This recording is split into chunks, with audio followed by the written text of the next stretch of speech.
Horror is perhaps the most influential and fascinating genre of them all. It is the genre that has evolved the most since the very dawn of cinema itself. I was not raised with horror films, however once I grew up and became an avid movie lover, I began watching all the classics I had heard about over the years, and from then on my obsession began. Beginning our look into horror requires us to go back to 1922, to Germany, during the silent era of cinema. Nosferatu was released that year and eventually went on to shock the entire world. This was one of the first feature films to create the signature of one of the most classic monsters of all time, in the vampire. Unable to acquire the rights to the Dracula novel from Bram Stoker's widow, director F.W. Murnau was forced to change all the characters' names and change Dracula's name to Orlok. However, most American prints have since renamed him Dracula. Despite its age, this is still one of the creepiest movies ever made. Throughout the entire runtime, the movie has this eerie mood, most likely helped by the fact that it's a silent film and by the chilling cinematography. The biggest example of this would be the infamous staircase scene. Thanks to the chilling cinematography and these stunning shots, Nosferatu has gone on to become iconic and a true classic in regards to horror. Jumping ahead 3 years after the release of Nosferatu to 1925, where Universal brought us The Phantom of the Opera, starring the godfather of all horror actors, Lon Chaney. Lon Chaney drives this movie forward and is part of what made it great. Chaney did all of his own makeup in his movies. He kept a life cast of his own head and would use this to practice his makeup techniques, and then once he was happy with them, he'd replicate them on his own face. Chaney's performance as the Phantom is extraordinary and probably the best ever. This is a completely visual performance, with it being a silent film of course. Chaney was born to act in the silent era. He mastered body language due to both of his parents being deaf. Along with Phantom of the Opera, Chaney starred in many other silent horror films. Two of the most notable examples are The Hunchback of Notre Dame and London After Midnight, of which no known copy survived. Sooner or later, the dawn of sound movies began and Lon Chaney was asked to play Dracula in Universal's adaptation. However, he unfortunately died of throat cancer in 1930. Kind of spooky how the godfather of silent actors passed away as the silent era ended. 1931. The silent era had just ended and the Universal horror cycle began with the release of the first sound horror picture, Dracula. With the death of Lon Chaney, Universal sought a replacement, and they eventually went with Hungarian actor Bela Lugosi, who had already played Dracula several times on stage.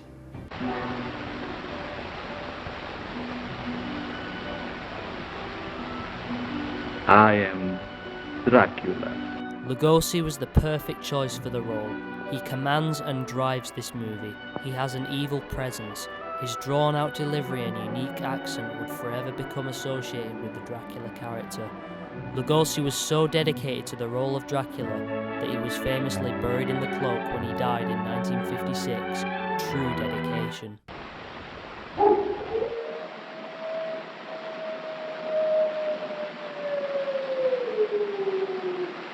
Listen to them.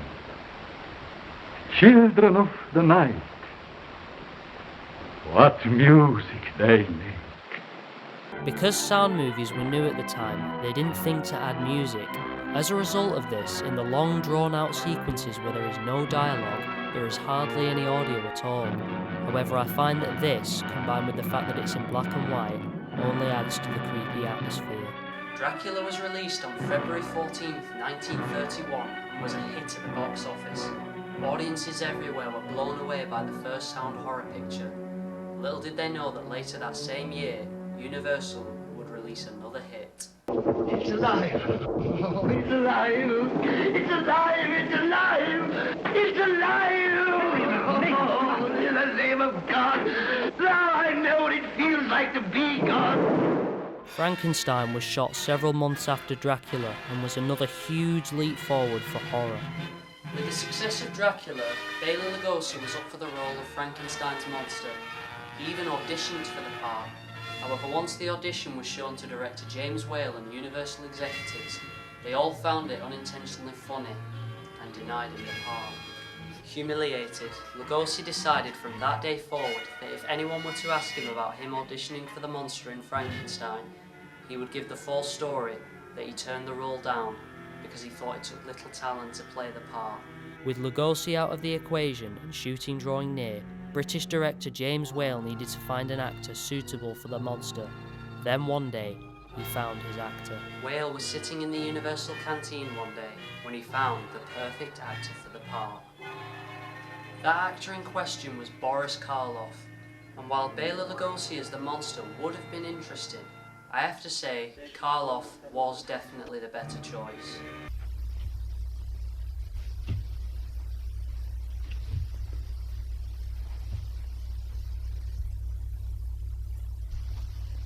The look of the monster is the work of makeup legend Jack Pierce.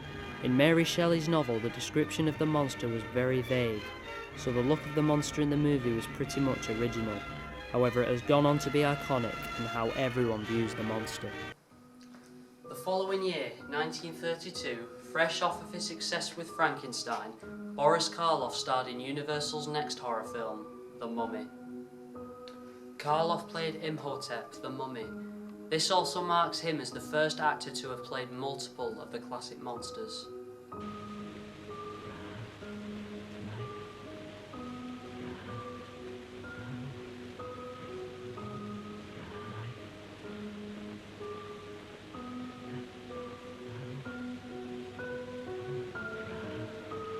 While Karloff was great as the monster in Frankenstein, The Mummy really allowed him to widen his acting range and grow as an actor.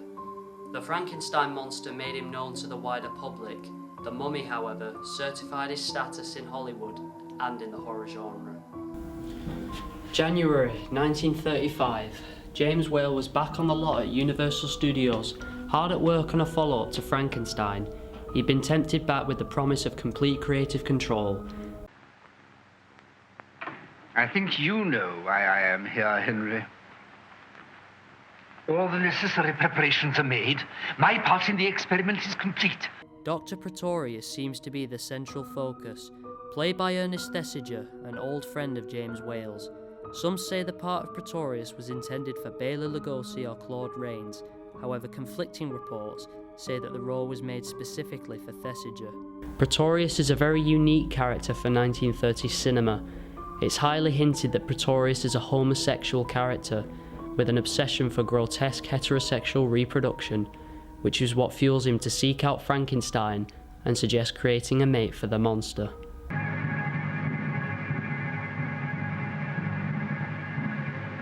The Bride of Frankenstein.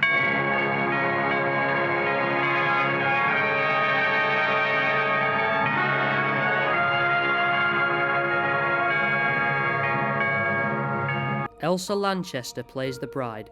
She is only in the last few minutes of the picture, but her performance and her look is as iconic as Karloff's monster. Bride of Frankenstein was unfortunately James Whale's last horror picture. His career began to decline and continued to do so until he retired from the business several years later. The 9th of December 1941, 10 years after the release of both Dracula and Frankenstein, Universal gave the third member of the monster trio his time to shine. The Wolfman was released, and as said before, completed Universal's monster trio. To me personally, Dracula, the Frankenstein monster, and the Wolfman are the three iconic monsters. The Wolfman was Larry Talbot, played by Lon Chaney Jr., the son of Lon Chaney, who we spoke about earlier with the Phantom of the Opera. It can break the evil spell. Evil spell. Pentagram. Wolfbane. Oh, I'm sick of the whole thing. I'm gonna get out of here. Whoever is bitten by a werewolf and lives becomes a werewolf himself. Oh, quit handing me that. You're just wasting your time. The wolf bit you, didn't he? Originally, the movie was going to be more psychological, in that the audience would never get to see the werewolf, and it would be left up to us to decide whether Larry Talbot really was turning into a werewolf, or whether he was just losing his mind. In the end, however, to make more money, they decided they would just show the werewolf.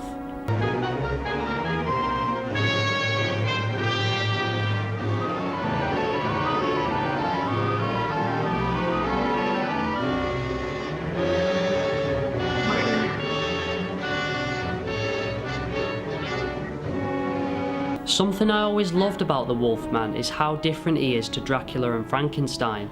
The Wolfman focuses on the monster within. Larry Talbot is just a regular man with a beast inside. As the Universal horror cycle began winding down, horror itself began to suffer. Audiences no longer flocked to see the films, and if they did, they would laugh and not find them scary.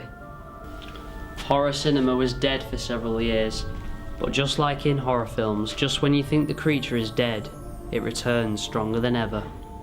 Bray Studios, the home of Hammer films, this company changed the face of horror in the late 1950s.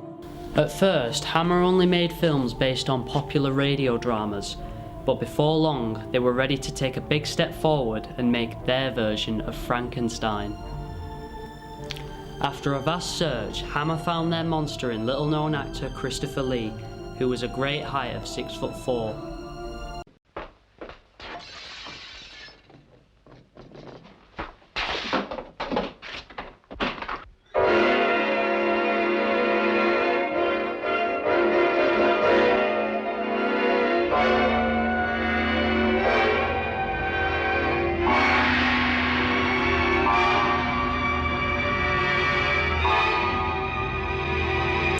Before production began, however, Universal stepped in and threatened to sue Hammer if they were to copy the look of the monster from their movie.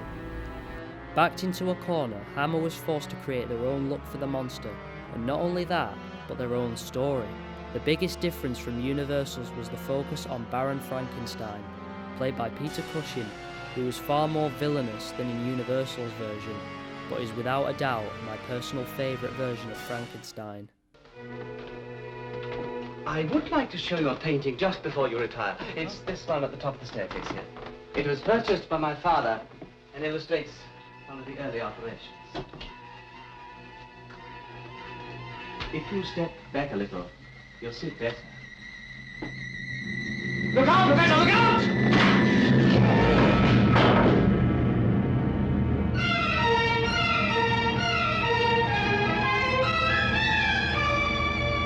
Curse of Frankenstein was the first British horror film to be shot in colour.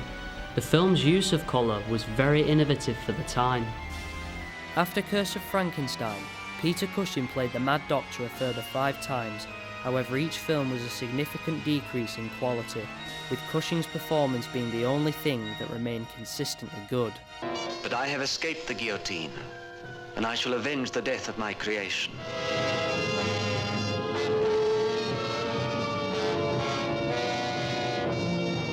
With Frankenstein in the bag, Hammer was ready to tackle that other classic horror story, Dracula. Christopher Lee was cast and went from mindless monster to intellectual evil.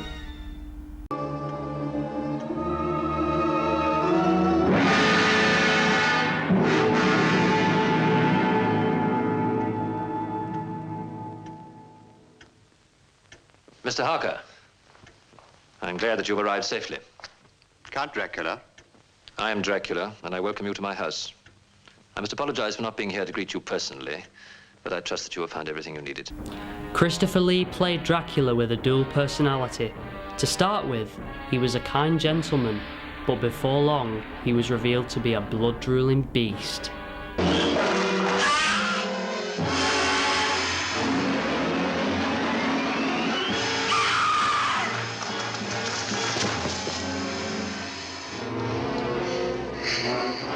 Opposite Christopher Lee once again was his Frankenstein co-star Peter Cushing, who played the hero Van Helsing. Curse of Frankenstein and this version of Dracula established these two as the new horror actors and was where their lifelong friendship began. These movies inspired many people who are in the business today. One notable example is George Lucas. Lucas cast Peter Cushing as Grand Moff Tarkin in the original Star Wars. This bickering is pointless. And then in 2002, Lucas cast Christopher Lee as Count Dooku in Attack of the Clones. Count Dooku was basically Count Dracula, but with a lightsaber. Master Kenobi, you disappoint me. Yoda holds you in such high esteem. Surely you can do better. With Curse of Frankenstein and Dracula, Hammer dominated horror during the late 1950s. But then in 1960, director Alfred Hitchcock was about to change the face of horror.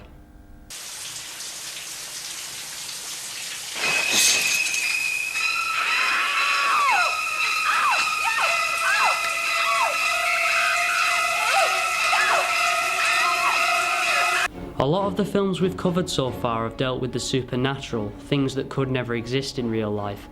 Psycho was the first horror film to show the beast within the human mind. The main star is Janet Leigh as Marion Crane. It became famous that her character was killed halfway through the runtime in the iconic shower scene. Before 1960, that had never been done before. Hitchcock was concerned that people would show up late and wonder where Janet Leigh was, so to prevent this, he ordered cinemas to refuse people entrance if they were late, something else which had never been done before. Psycho is also famous for being based off of real events. Author Robert Bloch read about serial killer Ed Gein, who had been arrested for the murder of several women. Bloch read up on the psychology of Gein and used this to write the novel of Psycho and create the character of Norman Bates. Well, a boy's best friend is his mother. That's the scary thing about Psycho. Anyone can be a psychopath. Just think, you could be living next door to one right now. After 8 years, Hammer brought us a follow-up to Dracula with Dracula, Prince of Darkness. Christopher Lee returned as Dracula and delivered another excellent performance. However, this time, Lee was more hesitant, and his reluctance shows in the final film in some way. With Dracula, Prince of Darkness, Christopher Lee read the script and hated Dracula's dialogue. He famously refused to say any of the lines, resorting to hissing and glaring his way through the entire film.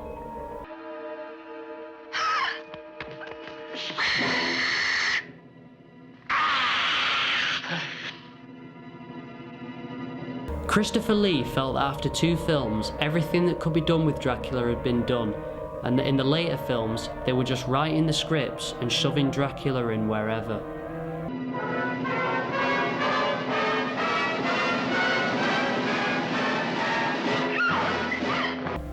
Lee was emotionally blackmailed into starring in the sequels. Hammer would tell him that if he didn't play the part, he would be putting the cast and crew out of work.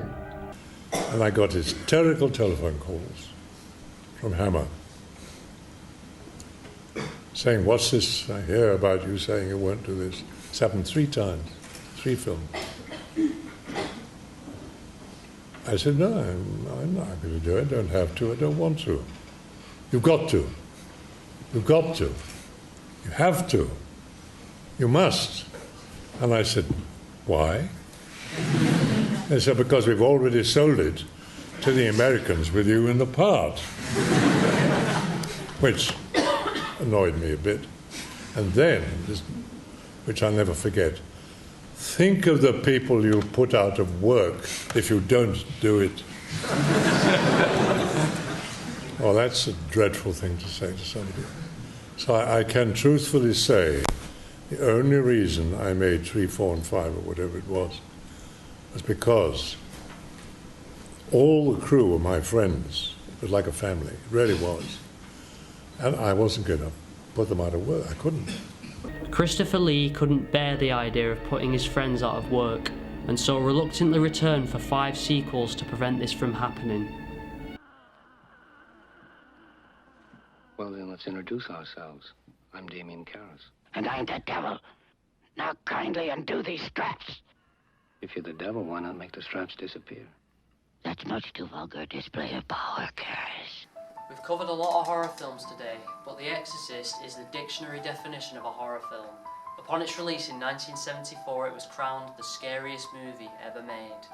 Director William Friedkin did some controversial things during the making of the movie. He slapped actress Ellen Burstyn across the face to get a genuine reaction, and even fired a gun to generate a shocked reaction from actor Jason Miller. That the power of Christ compels you! The Exorcist was the first horror film to be nominated for the Academy Award for Best Picture. It was nominated for 10 Oscars in total, winning 2. Best Adapted Screenplay and Best Sound Mixing.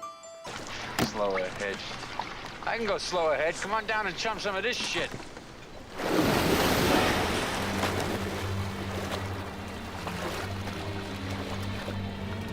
1975. Steven Spielberg took the horror to the sea with the release of Jaws. This was considered the first blockbuster, the first film that people would line up to see, and the film that made everybody scared to go swimming.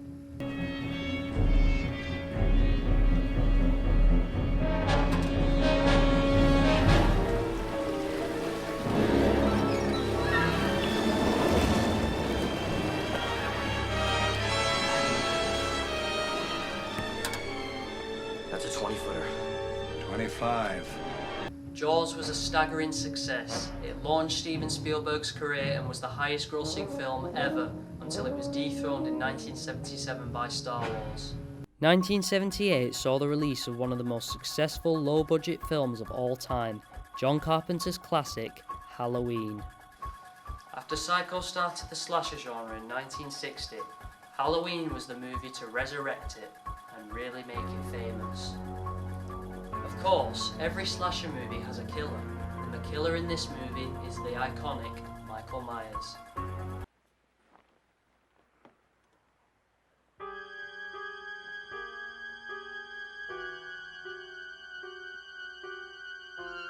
The look of Michael Myers is instantly recognisable. It's actually a William Shatner mask. They just messed up the hair, cut out the eyes and sprayed it white. Funny to think that the original Captain Kirk became one of the great faces of horror. Halloween was a massive success. It launched director John Carpenter's career and made Jamie Lee Curtis a household name. It was followed by a never-ending run of sequels which beat the franchise into the ground more with each instalment.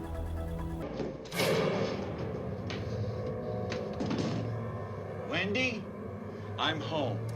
The Shining was released in 1980. Audiences and critics were initially unsure of what they thought of it, due to its uneven narrative, confusing ending and odd performances. However, it has since gone on to become popular and well loved by movie buffs. Based off the Stephen King novel of the same name, this film is renowned for being hated by King himself, for being incredibly unfaithful to his original novel. Did you like Kubrick's film of The Shining? No. Cold. I'm not a cold guy. I mean, I think one of the things that people relate to in my books is there's a warmth, there's a reaching out and saying to the reader, I want you to be a part of this. And with Kubrick's The Shining, I felt that it was very cold. The big standout in The Shining, however, was in the film's lead actor, Jack Nicholson. Stay away from me. Please. Don't hurt me. I'm not gonna hurt you. Stay away from me. Wendy. Stay away. Darling, light of my life. I'm not gonna hurt you. You didn't let me finish my sentence. I said, I'm not gonna hurt you. I'm just gonna bash your brains in. I'm gonna bash them right the fuck in. The Shining is a great and unique horror film, a true example of a film that grew popular with more repeated viewings. Our final film we'll be looking at on our journey into horror is Wes Craven's 1984 classic, A Nightmare on Elm Street. Wes Craven came up with the idea when he read about a young boy who had been complaining about having nightmares and who had been found dead after the nightmares worsened. This gave Craven the idea of what if someone in the boy's dreams killed him, and a short while later, Craven had created the fictional killer in your dreams, Freddy Krueger. Please, God. This is God.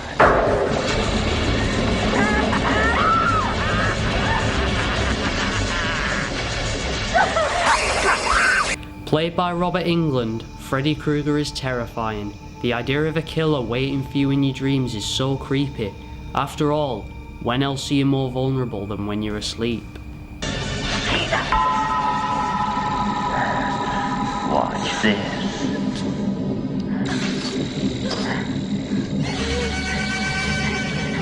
A Nightmare on Elm Street was a runaway hit. It spawned 6 sequels all the way up to 1994, making it one of the biggest horror franchises of all time.